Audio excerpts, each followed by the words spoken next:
Hello everybody and welcome back to another episode of Math with Mr. Emond. Today we are going to be continuing on in our unit on quadratic inequalities. We're actually going to be starting outcome 9b here though, which is section 9.2 of your textbook. And all this outcome deals with is quadratic inequalities with only one variable. So before we were dealing with things like ax squared plus bx plus c is less than y, which would have had two variables, the x and the y.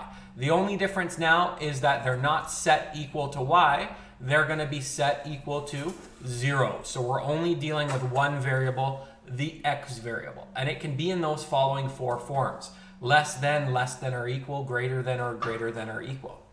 A, B, and C are still going to be real numbers, and A cannot be 0, which means that it can be less than or equal to 0. And we're going to have a couple videos for this particular mini lesson. We're going to be dealing with solving these quadratic inequalities graphically or algebraically, and there's different methods to do it algebraically. And so we'll have one video for each method of solving. And just remember that our solution set can have no values, it can have one value, or it can have an infinite number of values. Okay, let's go ahead and get started here.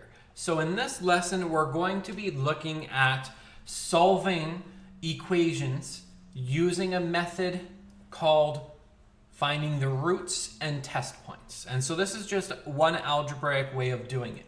So the inequality that we're going to be looking at here is x squared minus 2x minus 3 is less than or equal to 0.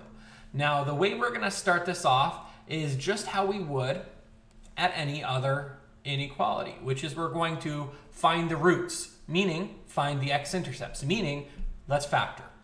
And so this is going to be minus 3 and plus 1. So x minus 3, x plus 1. And so there's our roots. Our roots are when x equals 3 and x equals negative 1. Now we're not going to graph. What we're going to do is we're going to plot these on a number line. So x equals 3 is right here. Now one thing I want to kind of talk about is on the number line, when you do a solid, this is going to mean either greater than or equal to or less than or equal to. When you do an open dot, this is going to be greater than or less than. So keep that in mind. In this case, what are we dealing with? We're dealing with or equal to. So these points are going to be included in our solution. So we're going to be using this one. So when x equals 3 means I'm going to draw a solid point rather than an open point right there. And when x equals negative 1, right there. Now what I hope you can notice here is that I've created three different regions. I have from this open end to here, this is region 1, and this region happens when x is less than or equal to negative 1. I have this region here going on to infinity, and this happens when x is greater than or equal to 3. And then I have this region in between the two, which happens when x is greater than or equal to negative 1, but less than or equal to 3. So I have three regions that have been created by plotting my two x-intercepts, by plotting my roots. And so what I'm going to do is I'm going to make a table, and of course I've done that already here. And what I'm going to do now is I'm going to go ahead and write down my intervals. So my first interval is x is less than or equal to negative 1. And then I have x is between 3 and negative 1. And I have x is greater than or equal to 3. So there's my three intervals. Now I'm going to pick some test points, some numbers that I'm going to test. So the first one is I'm going to try to pick easy ones. So the first one for this middle region, 0 is an excellent test point. It's going to make calculations really easy. For this one, I might try, let's do 5. And for this one, let's do negative 1. No, negative 2. All right.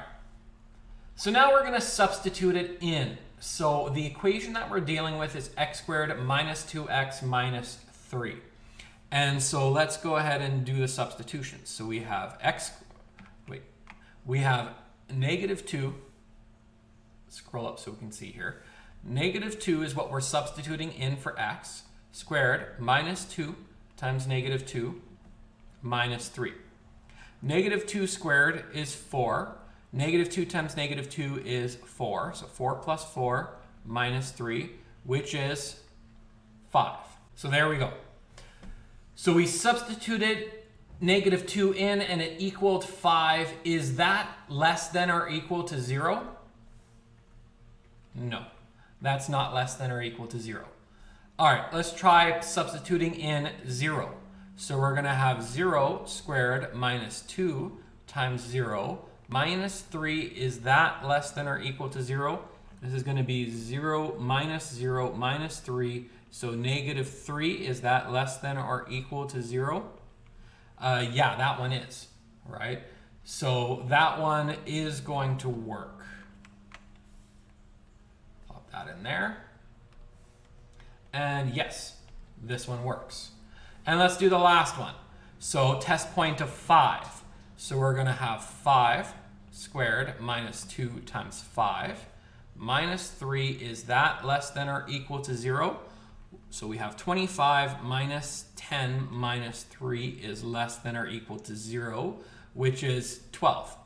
Is 12 less than or equal to 0? It certainly is not. Okay, so that is not a solution either.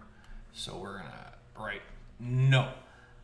All right, so we done our little table here. We found our intervals. We tested points within those intervals. We substituted them in to do our inequality. And we found these two regions are not part of our solution. The only one that is this one. And this happens to be our solution. So our solution set is x such that x is greater than or equal to negative 1 and less than or equal to 3. And of course, x is an element of real numbers. And so there we go. This is how you solve for this one. And notice this yielded the same results, right? This is what we were doing before. And we found graphically that it was between negative 1 and 3. And so we did the exact same problem. The only difference is the methodology we used. And so now you have a new strategy. You can use it algebraically using your roots and your test points. So you find your roots, you put them on your number line, find the 3 regions, test a number within those regions and see whether they're solutions, then write down your solution set. All right. So now it's going to be your turn. Go ahead and try this one out. So this is going to be different than the one we just did, but you're going to use the same strategies. So you're looking at 2x squared plus 5x is less than or equal to 3.